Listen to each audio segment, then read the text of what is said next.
সুপ্রিয় শিক্ষার্থীবৃন্দ, আমি আজকে তোমাদেরকে এসএসসি ক্লাসের আইসিটি বইয়ের দ্বিতীয় অধ্যায় থেকে ফাইবার অপটিক্যাল কেবল এই কেবলটি নিয়ে আমরা আলোচনা করব। এর আগের ভিডিওতে আমি twisted pair cable, coaxial cable এগুলো আলাপ করেছি। আজকের হলো ফাইবার অপটিক্যাল কেবল, যেটি অধিক ইম্পর্টেন্ট সৃজনশীল প্রশ্নের জন্য। সে কারণে সবাই ভালোভাবে ভিডিওটা শুনবে। তো ফাইবার অপটিক্যাল কেবলটা মূলত কাকে বলে, সেটি হচ্ছে যে যে ফাইবার অপটিক্যাল কেবল হচ্ছে এমন এক ধরনের কেবল যেটি আমাদের ডাইইলেকট্রিক পদার্থ বা অন্তরক পদার্থ দিয়ে তৈরি। ডাইইলেকট্রিক পদার্থ বা অন্তরক পদার্থ দ্বারা তৈরি। এখন প্রশ্ন হলো, অন্তরক পদার্থটা কি? আমরা সিলিকা ব্যবহার করে থাকি, মাল্টি কম্পোনেন্ট কাঁচ ব্যবহার করে থাকি, এগুলোই হলো মূলত অন্তরক পদার্থ। তো আমাদের এই ফাইবার অপটিক্যাল কেবল এটি হাজার হাজার কাঁচের তন্তু দিয়ে মূলত তৈরি। অর্থাৎ তন্তু বলতে এখানে আঁশ, হাজার হাজার কাঁচের তন্তু বা আঁশ দিয়ে তৈরি। এর ভিতর দিয়ে আলোর গতিতে ডেটা স্থানান্তরিত হতে পারে। তো আমরা এই কেবলের মধ্যে দিয়ে যখন ডেটা স্থানান্তরিত হয়, তখন আমরা এখানে যে রশ্মি ব্যবহার করে সেই রশ্মিটা হচ্ছে মূলত লেজার রশ্মি। এই কেবলের মধ্য দিয়ে দ্রুত গতিতে আমাদের ডেটা স্থানান্তরিত হতে পারে।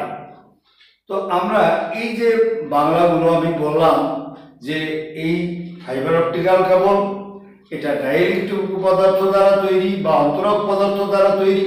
এখানে অন্তরক পদার্থ বলতে আমরা সেখানে সিলিকা এবং মাল্টি কম্পোনেন্ট কাঁচকে আমরা প্রাধান্য দিয়েছি। আর এর ভিতর দিয়ে ডেটা স্থানান্তরিত হয় আলোর গতিতে, এবং এই যে ডেটা স্থানান্তরের ক্ষেত্রে এর ভিতর দিয়ে আমাদের লেজার রশ্মি ব্যবহার করা হয়। এই ফাইবার অপটিক কেবলের বৈশিষ্ট্য হচ্ছে এটি ইনফ্রারেড আলোটা কি? আমরা যখন এসি চালাই, রিমোট ব্যবহার করি, এই রিমোট থেকে যে রেটা বা রশ্মিটা আমাদের বের হচ্ছে এটা ইনফ্রারেড রশ্মি। তাহলে এই কেবলের বৈশিষ্ট্য হচ্ছে এটা ইনফ্রারেড আলো একটা রেঞ্জের ভিতরে, রেঞ্জ বলতে 1300 থেকে 1500 ন্যানোমিটার, এই রেঞ্জের ভিতরে সেটা অবিশ্বাস্য রকম একদম স্বচ্ছ।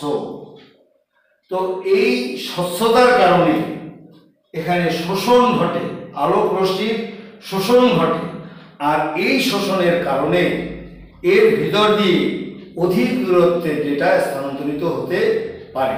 এই বৈশিষ্ট্যটা আবার বলি যে এটা এই ফাইবার অপটিক্যাল কেবল সেটা ইনফ্রারেড আলোর এর একটা বৈশিষ্ট্য, ইনফ্রারেড আলোর একটা রেঞ্জ 1300 থেকে 1500 ন্যানোমিটারের মধ্যে এটা অবিশ্বাস্য রকম স্বচ্ছ। আর এই স্বচ্ছতার কারণে সেখানে আলোক রশ্মির শোষণ ঘটে, আর সেই শোষণের কারণে এর ভিতর দিয়ে দ্রুত গতিতে আমাদের ডেটা যাতায়াত করতে পারে।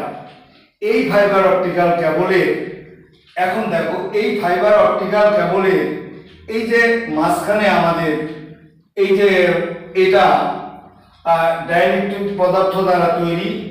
তো এই যে হাজার হাজার কাঁচের তন্তু দিয়ে তৈরি।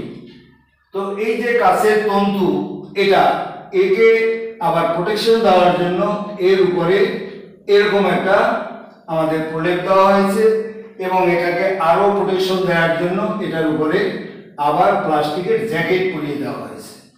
তো এই যে ফাইবার অপটিক্যাল কেবল, তো এই ফাইবার অপটিক্যাল কেবলের এই যে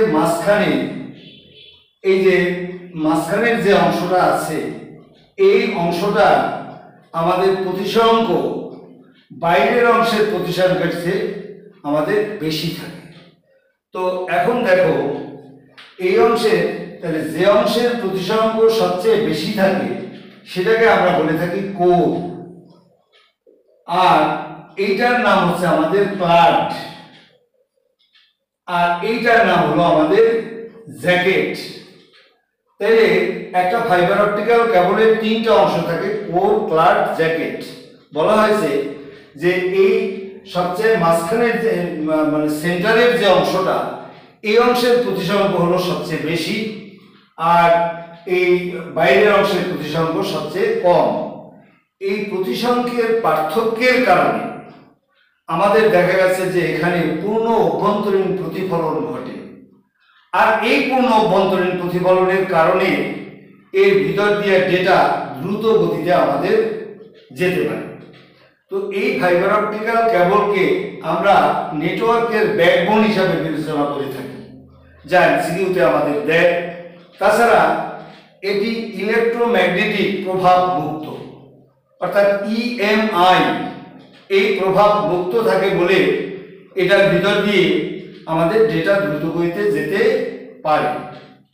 ফাইবার অপটিক্যাল কেবলের ব্যাস 150 মাইক্রনের মতো। এবারে ফাইবার অপটিক্যাল কেবলের এই যে ভিতরের কোরের ব্যাস, এটা আমাদের 8 থেকে 100 মাইক্রনের মতো এই কোরটার ব্যাস। তো বলা হয়েছে যে এই কোরের ব্যাস যদি 8 থেকে 12 মাইক্রন হয়, তাহলে সেটাকে সিঙ্গেল মোড ফাইবার অপটিক্যাল কেবল বলা হয়। পরীক্ষায় আসতে পারে সিঙ্গেল মোড ফাইবার অপটিক্যাল কেবল কাকে বলে। তো এই সিঙ্গেল মোড এই যে ফাইবার অপটিক্যাল কেবল, এটা দূর পাল্লার হাই স্পিড ডেটা ট্রান্সমিশনে, অনেক দূরে হাই স্পিড ডেটা মানে অধিক স্পিডের ডেটা ট্রান্সমিশনে আমরা এই সিঙ্গেল মোড ডেটা ট্রান্সমিশন ব্যবহার করে থাকি। কিন্তু যদি কোরের ব্যাস 50 থেকে 100 মাইক্রন হয়, তখন সেটাকে আমরা মাল্টি মোড ডেটা ট্রান্সমিশন বলে থাকি। আর এই মাল্টি মোড ডেটা ট্রান্সমিশনে আমরা এই multi mode data transmission, single mode data transmission, fibre কোরের ব্যাস বা তোমার ফাইবার অপটিক্যাল কেবলের ব্যাস, এই রেঞ্জগুলো তোমরা আমি বললাম তোমরা এগুলো মুখস্থ রাখবে। এগুলো আমাদের পরীক্ষার জন্য আমাদের দিতে পারে।